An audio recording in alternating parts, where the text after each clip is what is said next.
Goeienaand broers en susters. Hartlik welkom ook vanaand by ons erediens. So 'n bietjie warm, so almal sit so verder van mekaar af weg. So maar verskoon ek het nie 'n baadjie vanaand aan nie, is net 'n bietjie te warm daarvoor. Wat die kollektes aanbetref, onder die diens van barmhartigheid, daar is die skakels wat vertoon word daarvoor. En as ons uitstap, is dit vir die kerkkas. Die belydenskatkassante, die ken die reëling, bly na die tyd agter vir die vrae en antwoorde wat ons gaan bespreek. Die diensgroep bediening, môre aand om 6:30 in die konsistorie, donderdag die Koningskinders Bybelstudiegroep en dan donderdag en Vrydag die voedingsprojek, daar is die name, wie in beheer is daarvan hierdie week. Ons vra ook die Here se seën op hierdie uitreik met die voedingsprojek en dan gaan die Kersgeskenke eerskomende Saterdag by Reddersburg se kinderhuis afgegee word.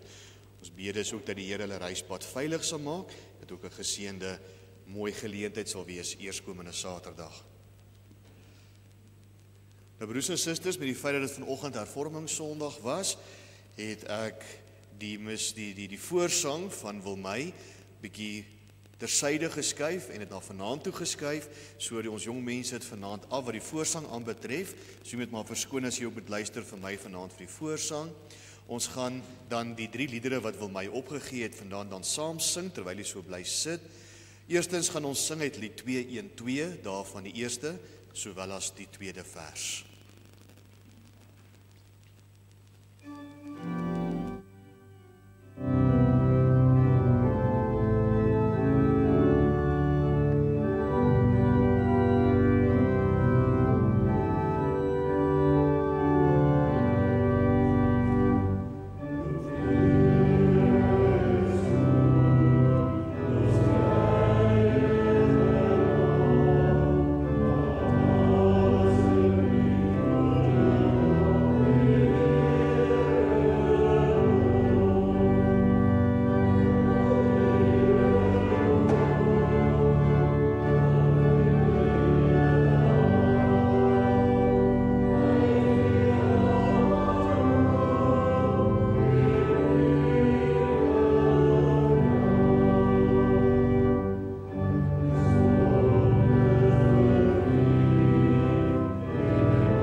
Ek het U hartlik lief, o Heer, U is my sterkte en teeweer, die Heer is my rots, my vesting sterk, my redder wat my heil bewerk.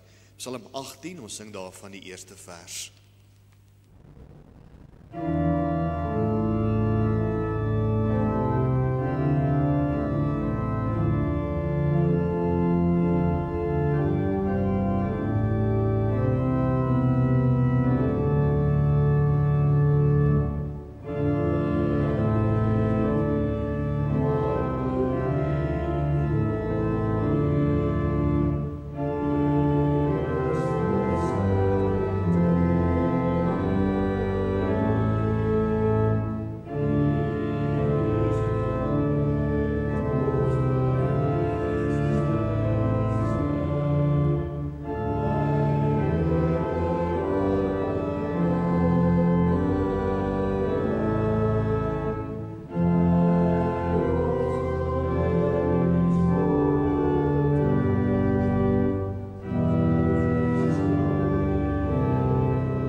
Dit is nou die eerste melodie gewees op Psalm 18, ons is nie altyd so bekend met hom nie, ons ken eerder die ander wat lekkerder sing, maar dit is ook goed dat ons na hierdie melodie kan luister. En dan sluit ons voorsang af met lied 512, en daarvan die eerste en die tweede vers, nader my God by U, nog nader by, U is om Christus wil Vader vir my. Vers 1 en vers 2, lied 512.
Ons tree dan vanaand tot die erediens toe met die sing van Psalm 106, daarvan die tweede beruiming, as ons intree lied en as ons loflied die 7de vers van Psalm 106.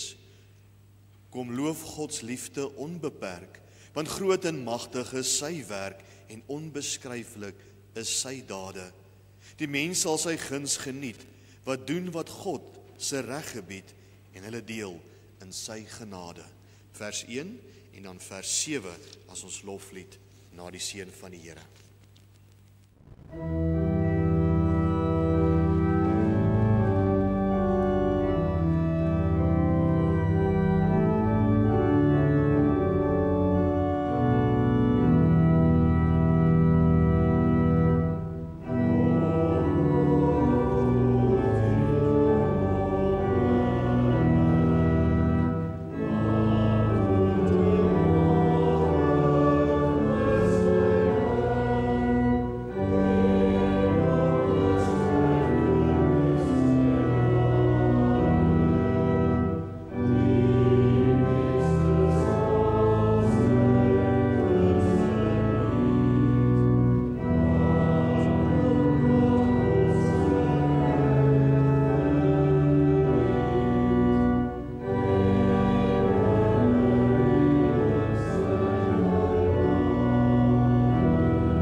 Ons wat deel in die Here se genade, ons verklaar ons hulp, ook so in ons afhanklikheid van die Here met hierdie woorde.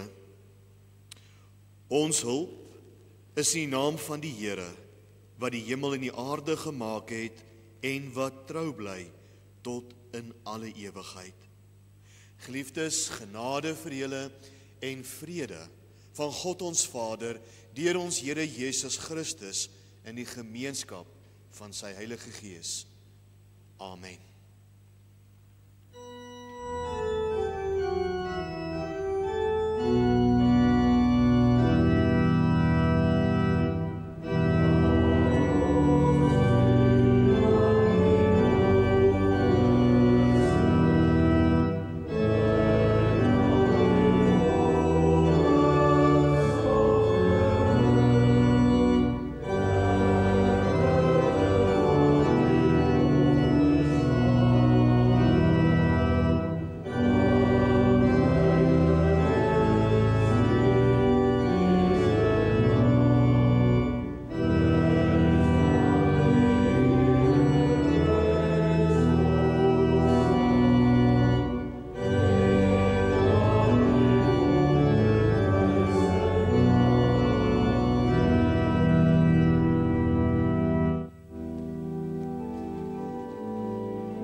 jong mense, broers en susters, ons het nog vanaand en volgende Sondag wat ons met die katekisasie besig is en ons behandel nou in hierdie kwartaal die Dordtse kerkorde, die vrug, een van die 5 vrugte van die Dordtse synode 15/18/16, 16/18, 16/19 en saam met dit dan ook die vertaling van die Bybel, die psalms wat ons sing en dan die belydenis skrifte wat die vrug daarvan is. Maar vanaand dan, ons het verlede Sondag geluister in die geskiedenis en die ontstaan van die kerkorde. Vanaand dan gaan ons gesels oor die dienste en die kerklike vergaderings wat dan deel vorm van ons kerkorde. Jy kan solank julle Bybels oopmaak in Efesiërs hoofstuk 4. Ons gaan daaruit saam lees, die eerste 16 verse. Maar voordat ons gaan lees uit die Here se woord, net dan die volgende bietjie inligting, jy's dan vir ons katekisante. In ons kerkorde is daar dienste of ampte, ons verkies om die woord dienste te gebruik, want dit is tot diens van die kerk, tot diens van die gemeente, en ons onderskei daarin 4 soorte dienste. Die dienste dan van die ouderling, die diaken, en dan ook die van die professor, en daarbey ingereken dan die van die predikant. Alhoewel 'n predikant ook maar net 'n ouderling is. 'n Ouderling onderskei ons tussen regerende en lerende ouderlinge, en 'n predikant is getaak om die gemeente toe te rus, met ander woorde om te leer, die lerende predikant of die lerende ouderling. Dan handel hierdie artikels wat daarop volg, ons gaan nie alles in detail hanteer nie, maar hoe byvoorbeeld 'n dominee wettig beroep kan word tot 'n gemeente, hoe 'n dominee eervol versorg moet word, hoe 'n dominee ook dan uit die diens kan tree. Daar's verskeie maniere. Ons het dit self nou onlangs ervaar met dominee Wim wat geëmeriteer het. As 'n mens 'n sekere ouderdom bereik, dan doen mense aansoek om te emeriteer. Eintlik kan ons dit in Afrikaans gewoon net sê om dan af te tree, uit te tree. Maar die verskil met 'n predikant is jy verloor nie jou status nie, jy bly nog dominee, alhoewel jy nie meer gebind is aan 'n gemeente en dan ook verplig is om vergaderinge en ander dienste te verrig nie, maar jy bly nog steeds 'n predikant, en dis tree dan eervol, emeriteer jy. Dan is daar maniere hoe mense kan uitgaan, jy gaan oor na 'n ander staat van lewe toe, dis byvoorbeeld 'n predikant wat voel nie meer geroepe om in 'n gemeente 'n predikant te moet wees nie, en dan tree jy uit die amp, dan verloor jy jou amp as predikant, maar dan doen jy iets anderste. Nee, verkoop polisse of jy word 'n prokureur of doen enigiets anders, maar jy is nie meer 'n dominee wat dan wettig beroep kan word in die kerk nie. Dan kan 'n mens ook vanweë jou gesondheid uittreë. Party predikante raak siek, soos meeste van ons ook siek word, miskien daar kanker of ander siekte, en kan nie verder diens doen in 'n gemeente nie, en so word 'n predikant dan nou losgemaak van sy werk. Hy hou nog sy status as predikant, maar hy is nie meer werksaam as 'n predikant en meer beroepe in die gemeentes nie. Dan ook die teologiese professore wat getaak is met die opleiding van teologiese studente, voornemende predikante, dan oor die roeping van ouderlinge en die bevestiging van ouderlinge, die roepinge en die bevestiging van diakens. Dan artikels 29 tot 52 handel dan breedvoerig oor die kerklike vergaderings of die byeenkomste soos die kerke dit onderlings dan nou reël.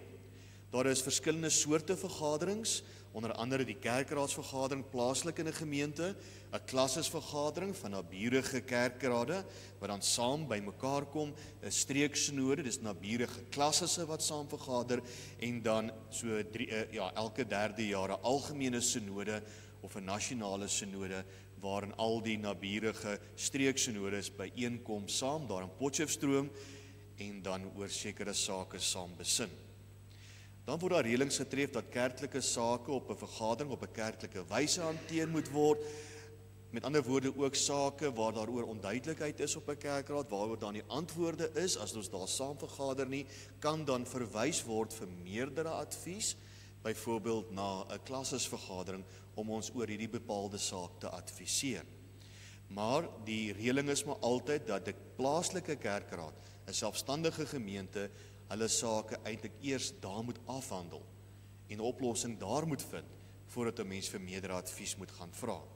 En dan is die reëling, dit wat daar besluit is, saam is vas en bindend totdat die teendeel bewys word. Met ander woorde, dit moet uit God se woord aangewys word of aangedui word dat 'n besluit wat geneem is dalk nie so met die skrif ooreenkom nie en dan moet so 'n besluit dan verander word.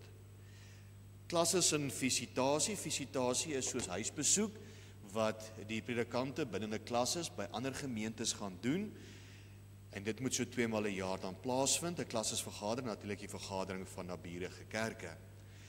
Baie belangrik dan word gereël in die kerkorde dat elke besluit wat geneem moet word, moet daar 'n skrywa wees wat 'n besluit noukeurig notuleer, dit neerskryf. Want ons kerkorde sê sodra 'n vergadering verdaag, al wat bly is die besluite, nie die persone wat in beheer van die vergadering was nie. So daarom moet elke besluit wat deur 'n spesifieke vergadering geneem is, noukeurig neergeskryf word, sodat wanneer ons later teruggaan na so 'n besluit, dit duidelik vir ons is presies waaroor hierdie betrokke saak gehandel het. Daar word ook voorsiening gemaak dat sake nie onnodig herhaal moet word nie. Streeksinodes is dan van naburige klasse vergader eenmaal 'n jaar. Ek dink ons streeksinode is nou binnekort in November.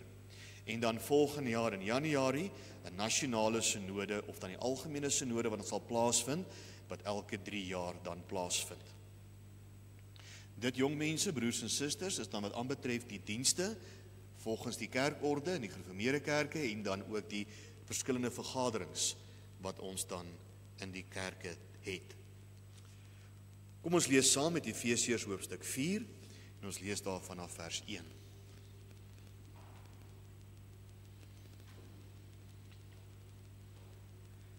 Paulus wat in die woord is, en hy sê ek druk dit julle op die hart, ek wat 'n gevangene is omdat ek die Here dien. Laat julle lewenswandel in ooreenstemming wees met die roeping wat julle van God ontvang het. Wees altyd beskeie, vriendelik en geduldig en verdra mekaar in liefde. Lê daarop toe om die eenheid wat die Gees tussen julle gesmee het, te handhaaf deur in vrede met mekaar te lewe. Daar is net een liggaam en net een Gees, soos dan net een hoop is waartoe God julle geroep het. Daar is net een Here, een geloof, een doop, een God en Vader van almal. Hy wat oor almal is, deur almal werk en in almal woon. Elkeen van ons is 'n genadegawe gegee volgens die mate waarin Christus die gawes uitgedeel het. En daarom sê die skrif: toe hy na die hoogte opgevaar het, het hy kruisgevangenes met hom saamgeneem en gawes aan mense gegee.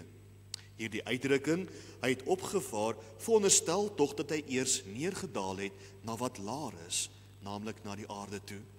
Die een wat neergedaal het, is ook die een wat opgevaar het bo alle hemelruimtes uit, alles met sy teenwoordigheid te vul. En dit is die gawes wat hy gegee het: apostels, profete, evangeliste en herders en leraars. Sy doel daarmee was om die gelowiges toe te rus vir hulle diens en vir die opbou van die liggaam van Christus. So sal ons uiteindelik almal kom tot die werklike eenheid in ons geloof en in ons kennis van die Seun van God. Dan sal ons, sy kerk, soos 'n volgroeide mens wees, so volmaak en volwasse soos Christus. Dan sal ons nie meer kinders wees nie. Ons sal nie meer soos golwe op en af en heen en weer geslinger word deur elkeen met hulle slinksheid en lustigheid of dwaalleers en valsleraars met hulle wat ons met hulle slinksheid en lustigheid op allerlei dwaalweë wil wegvoer nie. Nee, ons sal in liefde by die waarheid bly en so in alle opsigte groei na Christus toe. Hy is immers die hoof en uit hom groei die hele liggaam. Die verskillende liggaamsdele pas by mekaar en vorm saam 'n eenheid. Elkeen van hulle vervul sy funksie en so bou die liggaam homself op in liefde. Saam met ons skrifgedeelte bely ons ook in die Heidelbergse Katekismus Sondag 21 en vraag 54 en 55 die volgende: wat glo jy van die algemene Christelike kerk? Die antwoord: dat die Seun van God uit die hele menslike geslag vir hom 'n gemeente wat tot die ewige lewe uitverkies is deur sy Gees en woord in die eenheid van die ware geloof en van die begin van die wêreld tot die einde toe vergader, beskerm, onderhou, en dat hy daarvan 'n lewende lid is en ewig sal bly. Maar wat verstaan jy dan onder die gemeenskap van die heiliges? Ten eerste dat die gelowiges almal saam en elkeen afsonderlik as lede met die Here Jesus Christus gemeenskap en al sy skatte en gawes deel het. Ten tweede dat elkeen verplig is om sy gawes gewillig en met vreugde tot nut en saligheid van die ander lede aan te wend. Nog 'n baie belangrike woordjie hier in die einde is dat ons gawes van die Here ontvang, maar dat ons hierdie gawes gewillig, nie onder dwang nie, en met vreugde tot nut en saligheid van ander lede moet aanwend.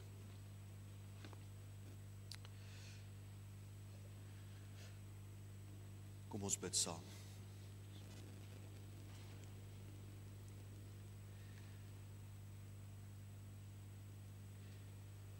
Here, hier waar ons vanaand in die kerkgebou sit, bely ons dat ons deel is van u liggaam. Dat u, Here Jesus Christus, die hoof van u liggaam is. En dat ons ledemate is, elkeen uniek geskep en hier geroep en geplaas, om deel van die gemeente of gemeentes waar ons betrokke is, met ons gawes wat u aan ons gee, tot die uitbou en die opbou van hierdie liggaam, waarvan u die hoof is, deel te mag wees. So Here, het u vir ons elkeen dalk een of meer gawes gegee. Dit verskil van mekaar, want al hierdie gawes is bedoel om u liggaam te bou. Sommige van ons is hande, ander voete, 'n andere oog, 'n andere oor. Maar saam, Here, in die geloof bind u ons saam tot u liggaam, waar ons met hierdie gawes diensbaar kan, moet en mag wees. Ons wil u loof en dank, o Here, dat u ons wel hierdie gawes toebedeel het. Help ons dan ook om deur die Gees en deur die woord te kan ontdek wat ons gawes is, sodat ons, Here, soos ons dit bely, met vreugde en tot nut en gewillig kan aanwend in die gemeentes waar ons diensbaar mag wees.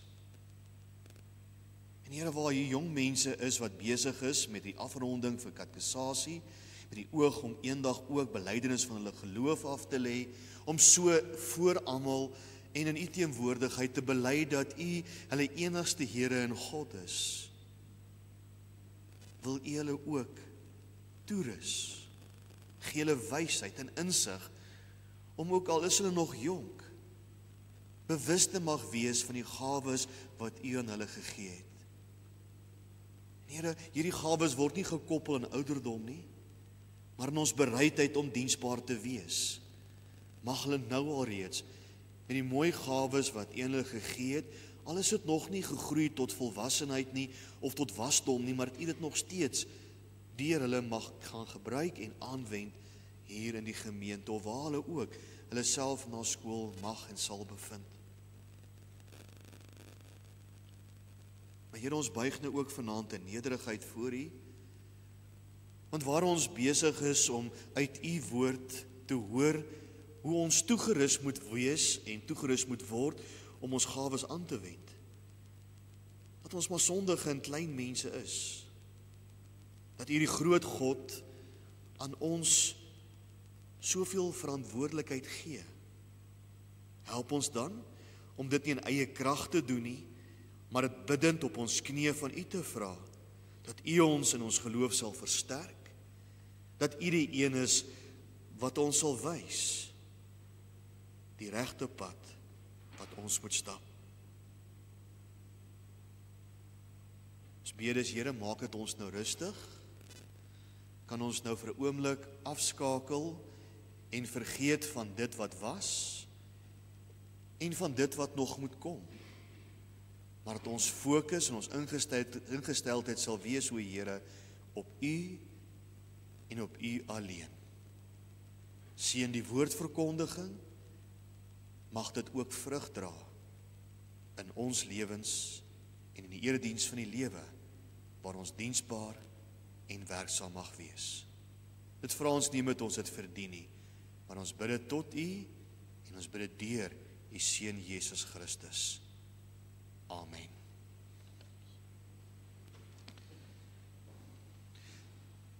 Terwyl ons so bly sit, Psalm 122, daarvan die eerste en die tweede vers. Ons gaan sing in die tweede beruiming van Psalm 122 en ons gaan sing daarvan verse 1 en 2.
In vanaand se preek gaan ons fokus op die dienste of die gawes wat die Here gee.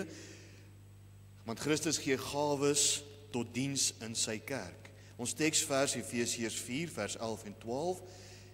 Daarin sê Paulus, en dit is die gawes wat hy gegee het: apostels, profete, evangeliste en herders en leraars.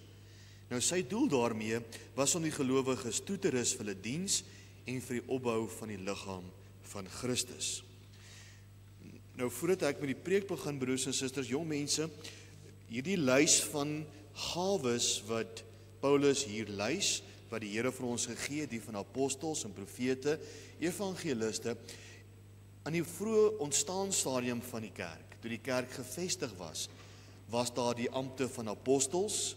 'n Voorwaarde om 'n apostel te moes wees, was dat jy 'n ooggetuie en 'n oorgetuie van die Here Jesus se bediening moes wees, en hy moes aan jou die opdrag gee. In ander woorde, apostoloi beteken in Grieks om gestuur te word met 'n opdrag. So jy moes deur die Here Jesus persoonlik die opdrag gegee word en gestuur word om 'n werk te doen. Die apostels het dan die fondamente gaan lê vir die kerk. So ook dan die profete. Die woord was nog nie op skrif finaal soos ons dit vandag het nie, en daarom die Here op destyds van profete gebruik om sy woord aan mense te bring. Vandag het ons die Here se geskrewe woord, dit is vir ons genoegsaam tot heil en tot saligheid, en daarom het ons nie vandag profetiese ampte in die kerk nie. Ook die van die evangeliste in die normale praktyk, en soos in 'n gemeente wat gevestig, maak ons nie gebruik van evangeliste nie, maar met uitsondering wel daarvan in die sendingwêreld word evangeliste uitgestuur om kerke se fondamente nog te gaan lê, aan woorde om kerke te gaan versamel. Maar sodra ons sien dat die fondament gelê was deur die apostels, die profete en die evangeliste, is daar herders en leraars gevestig in 'n gemeente. Ouderlinge en predikante om dan die woord te bedien en met die Here se gesag in sy gemeentes te regeer. So die ding dat mense sê vandag dat hulle apostel is of apostel dat, kan nie waar wees nie. Daar is nie meer apostoliese ampte nie, want Paulus was die laaste een, maar hy het Here Jesus Christus persoonlik op die pad na Damaskus ontmoet en as apostel geroep en gestuur. Dis die enigste uitsondering. Nou, geliefde gemeente van ons Here Jesus Christus, God roep mense om as predikante, professore, ouderlinge en diakens te dien. Nou moet ons verstaan dat hierdie roeping nie toevallig of mensgemaak is nie. Dit is 'n gawe van Christus self aan sy kerk. Nou hier in Efesiërs 4 leer Paulus ons oor die roeping van die kerk. En dis wat die woord kerk dan letterlik beteken, uitgeroepte. Mense wat uit die duisternis tot die lig van Christus geroep is. Ongeag jou stand of status, die Here het jou deur die blye boodskap van Christus uit die duister geroep en jou deel van sy gemeente gemaak. En daarom wandel elke gemeente as eenheid saam in 'n roeping tot die Almagtige, daar waar hy hulle geroep en geplaas het. Al daardie pragtige gawes wat hy dan in die kerk gegee het, tot nut en saligheid van almal. En die gemeenskap van die heiliges beteken om aan die Here Jesus Christus en al sy skatte en gawes deel te hê, dat gelowiges mekaar met hulle geestelike en met hulle stoffelike gawes moet dien. Nou hierdie gemeenskap van die heiliges kan alleen bestaan as gelowiges waarlik deur die geloof aan Christus verbind is. En elke gelowige is deur die geloof aan Christus verbind en daarom dan ook aan mekaar. Sonder hierdie band met Christus kan daar ook geen band met mekaar wees nie. En daarom gebruik die Bybel dikwels die beeld om van die gemeenskap van die gelowiges te verwys of te praat as 'n liggaam. Een liggaam met baie lede. Nou geliefdes, Paulus gebruik in Efesiërs 4 'n beeld uit Psalm 68 om vir ons die groot oorwinning van Jesus Christus te beskryf. Hy sê, Jesus het oor sy vyande getriomfeer en sy volk vrygekoop. Daarom lees ons in vers 8, toe hy opgevaar het in die hoogte, het hy gevangenes met hom saamgeneem en gawes aan die mense gegee. Nou geliefdes, ons het al vir mekaar gesê dat ons heelwat kennis van die Bybelse wêreld nodig het om uitsprake wat in die Nuwe Testament voorkom beter te verstaan. Sonder hierdie kennis maak baie van hierdie tekste wat ons lees nie altyd soveel sin nie. Neem maar net 'n vers soos Efesiërs 4 vers 8. Sonder 'n bietjie agtergrondkennis klink dit vir ons na Grieks, nie waar nie? Nou kom ons kyk kortliks na die leefwêreld waarin hierdie teks sy betekenis ontleen het, sodat ons kan verstaan wat Paulus presies hiermee vir ons wil sê. Nou broer en suster, vir 'n oomblik moet ons besef dat oorlog, met die verwysing van kruisgevangenes en oorlog wat in hierdie teks voorkom, deel was van mense se lewens, veral in die eerste eeu na Christus. Die Romeine veral het baie gehou van oorlog maak en die heeltyd hulle magsgebied al hoe meer en meer uitgebrei, so hulle was gereeld met oorloë betrokke. So hulle het heeltyd oorlog gemaak. In 'n oorlog was die wenner dan daardie koning of generaal wat die meeste soldate gehad het, nadat hulle mekaar met spiese en swaarde bestorm het. Nou die koning wat verloor het, sy soldate is gewoonlik dan as kruisgevangenes buitgemaak en dan weggevoer. Hulle moes dan dikwels as slawe vir die ander koning in sy land gaan werk. Nou veral wanneer 'n koning duisende myle van sy hoofstad af oorlog gemaak het, was die belangrikste bewys dat hy wel in die oorlog gewen het, al hierdie kruisgevangenes wat hy teruggebring het na sy huis toe, saam met al die skatte wat hy dan vir sy onderdane saamgebring het. Die koning wat dan die wenner was in hierdie oorlog, het dan met sy kruisgevangenes en sy oorlogsbyt al daardie skatte wat hy dan bymekaar gemaak het, deur die strate waar hy tuis gekom het dan gery. En so, kom ons sê 'n parade. Mense het dan van oral oor aan saamgedrom en hulle het hierdie triomftog aanskou. En dan volgens gebruik het die koning van hierdie byt aan die volk uitgedeel, sodat almal dan in sy oorwinning kon deel. Paulus gebruik dan hierdie beeld, waarvan almal dan nou kennis gedra het, en hy sê vir ons dat Jesus 'n magtige oorwinning behaal het, toe hy aan die kruis gesterf het en daarna die dood opgestaan het. En soos enige oorwinner van daardie tyd, moes hy kon bewys dat hy wel gewen het. Daarom het hy nou sy kruisgevangenes in die hemel gaan vertoon. Natuurlik is dit die Satan en sy trawante. Christus het die Satan van al sy mag gestroop, deur hy wat oor die sonde en die dood getriomfeer het. Christus het die Satan op sy eie terrein, die sonde geweld kom aandurf en hom geklop. Christus het aan die een kant vir die dood ingestap, en na 3 dae het hy lewendig aan die ander kant uitgekom. Hy is die oorwinnaar oor die grootste magte in die wêreld. Nou gebruik Paulus hierdie beeld om vir ons te wys. Christus, die oorwinnaar oor die sonde en die dood, deel ook sy byt uit. Nie nou goud of silwer, skatte wat hy bytgemaak het nie, maar al die gawes van die Heilige Gees aan sy kerk. En ons, sy kinders, deel ook aan hierdie geskenke. Die katekisme stel dit duidelik dat wie deel het aan Christus ook aan sy skatte en gawes, met ander woorde, al sy weldade deur sy verlossing deel het. As gelowige is jy, broeder en suster, geroep om jou gawes geestelik en stoffelik nie dan of jouself te wil hou nie, maar tot nut en seën van jou gelowiges, medegelowiges aan te wend.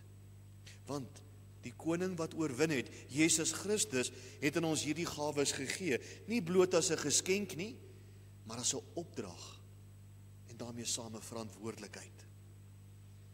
Wie deel in die rykdom van Christus se verlossing, kan nie stil bly nie. Ons moet hierdie rykdom met ander wil deel.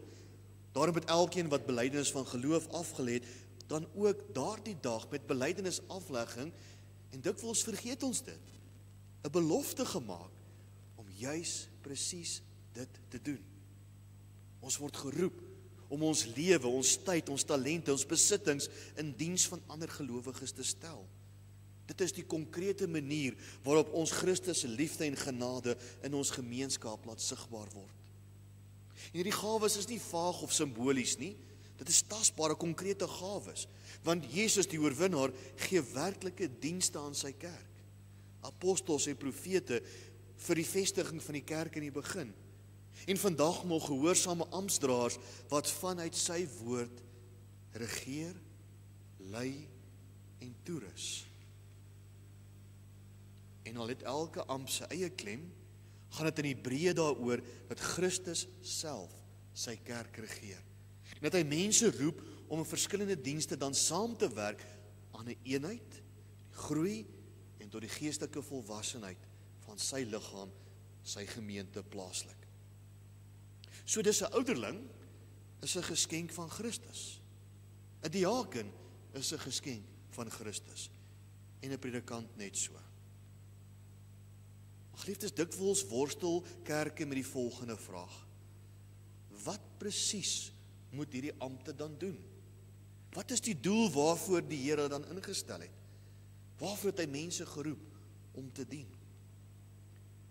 Die katekismes vra in vraag en antwoord 32, waarom word jy 'n Christen genoem? Die antwoord, omdat ek deur die geloof 'n lid van Christus is en daardeur deel het aan sy salwing, sodat ek sy naam kan bely, myself aan hom kan toewy en hierdie lewe teen die sonde kan stry en eendag saam met Christus kan regeer.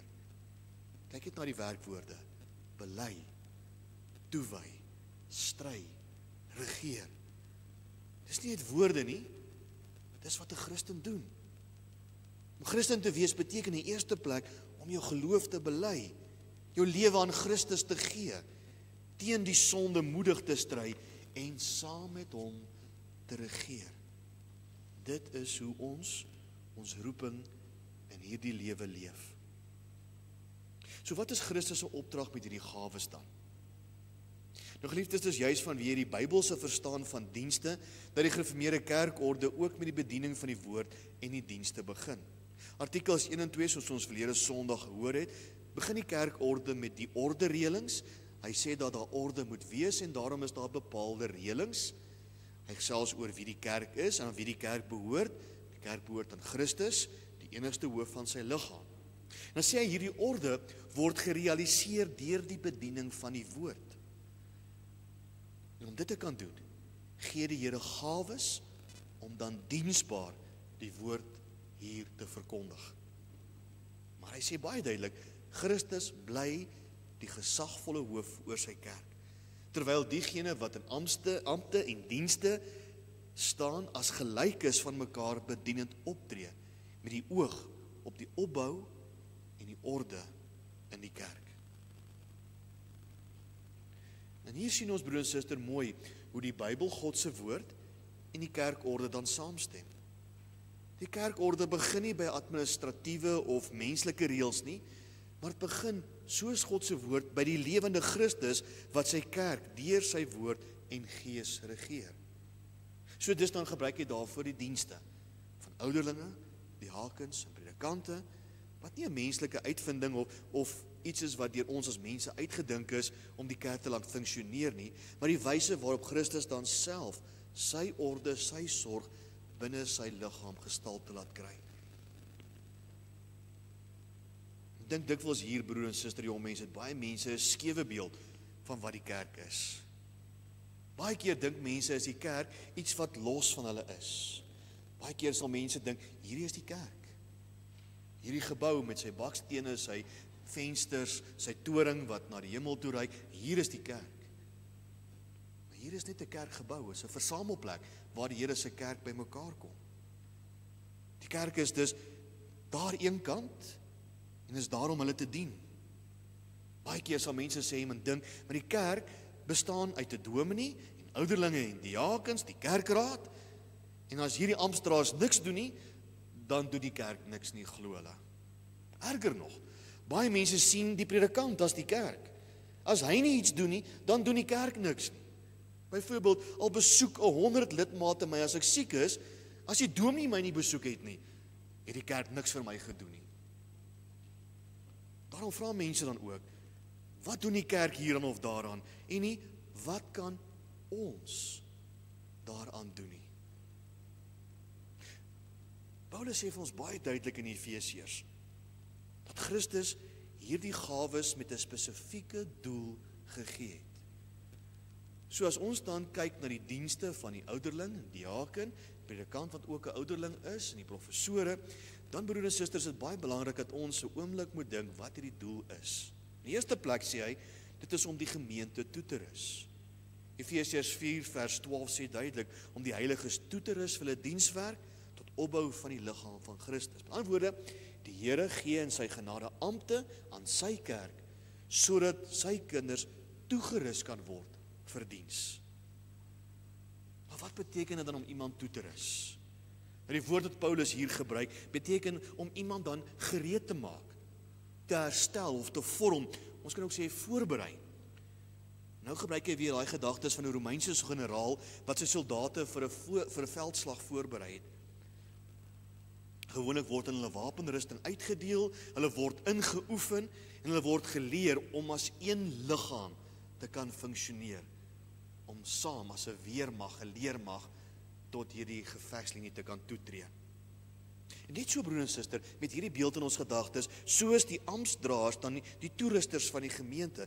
Hulle is nie die generaals wat bevel voer nie, maar herders wat lei, leer en help. Juis sodat gelowiges self diensbaar kan wees in God se koninkryk. Amptdraers rus gelowiges toe. Hulle doel En nou wil ek ook partykeer maar ouderlinge mooi daarop wys, is nie om te heers nie, maar om te dien. Nie om namens die gemeente die werk te doen nie, maar om die gemeente self vir diens toe te rus. Die ouderling, diaken en predikant is geskenke van Christus, instrumente waardeur hy sy kerk opbou.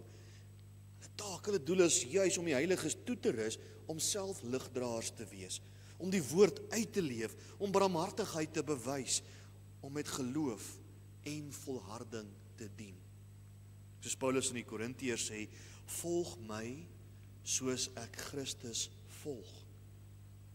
Herders lei en leer, nie van agteraf nie, maar deur self voor te stap. Want die kerk bestaan uit lidmate. Die werk, taak en verantwoordelikheid is ons werk.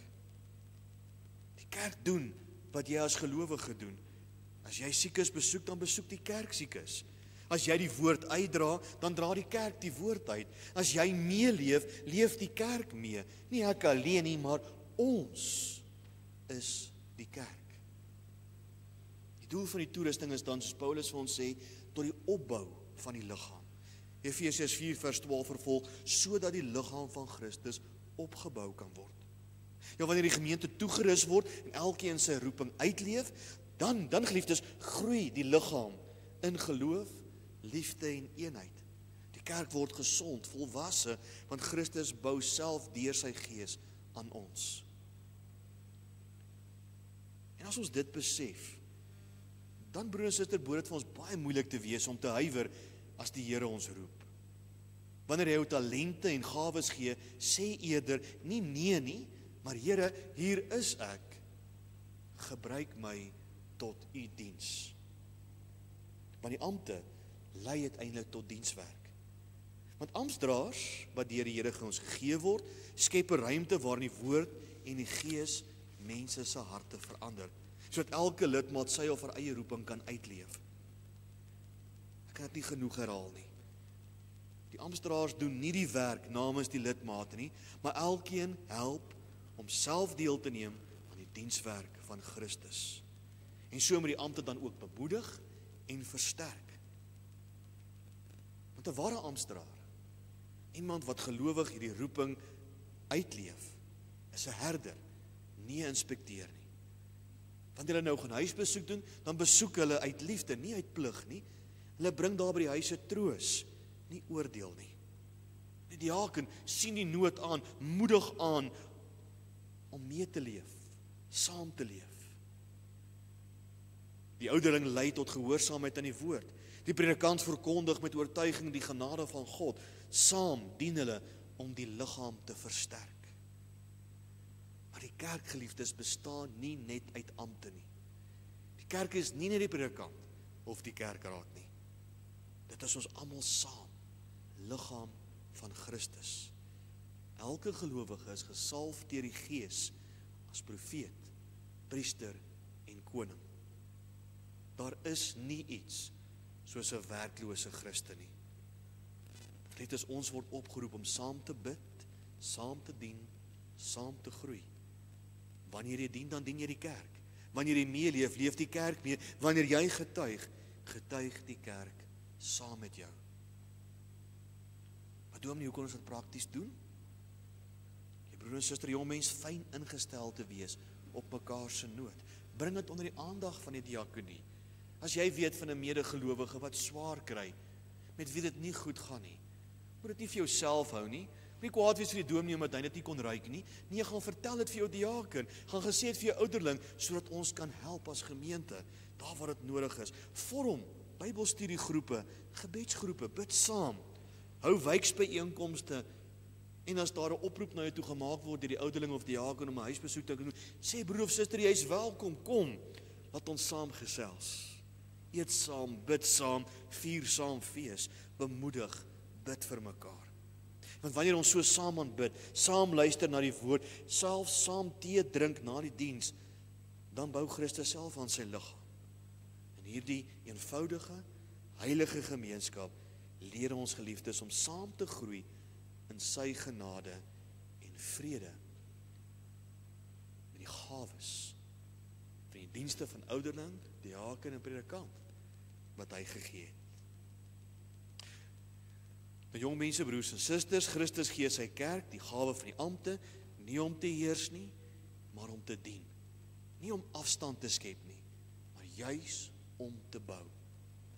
Deur hierdie gawes regeer Christus self sy kerk, lei hy sy kudde en bou hy sy mense op tot een liggaam, tot ons almal saam groei in die geloof en die kennis van die Seun van God tot volle volwassenheid in Christus. Daarom ons antwoord, Here, gebruik my. Here, rus my toe. Laat my ook 'n werktuig wees in u diens. Amen. Kom ons dank saam.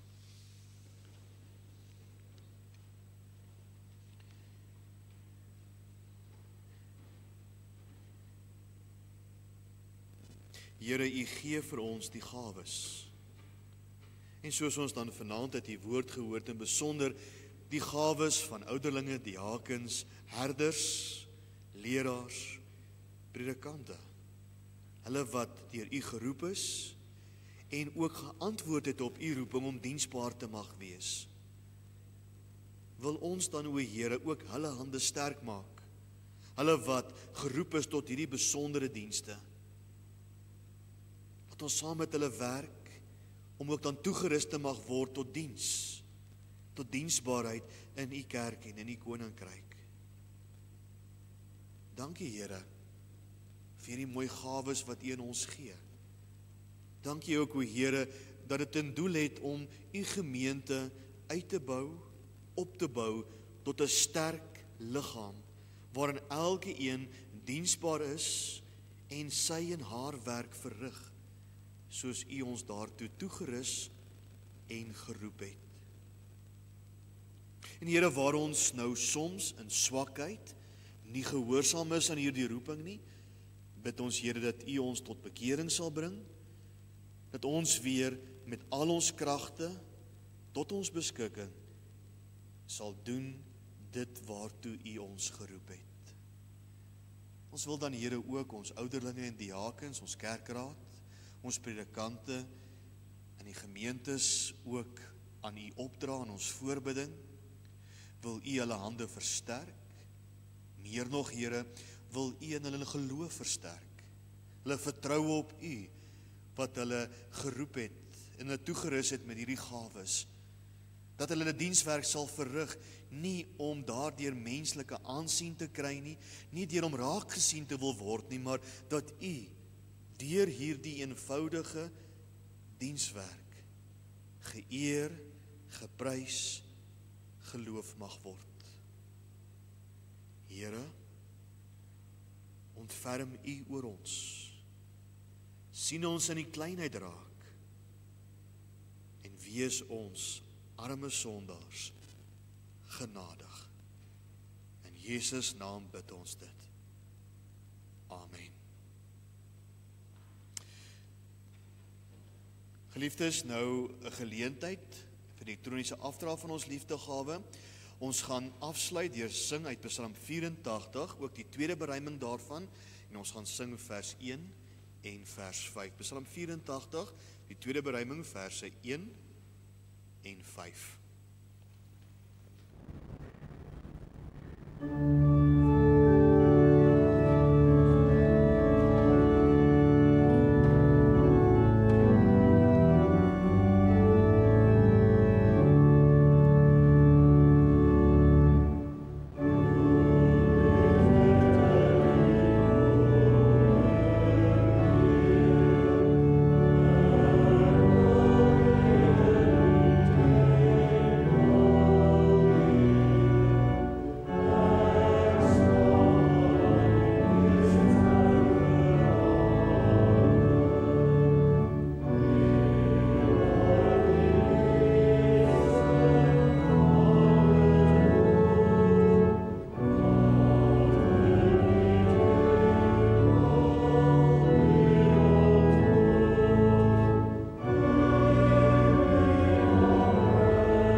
ontvang die seën van die Here.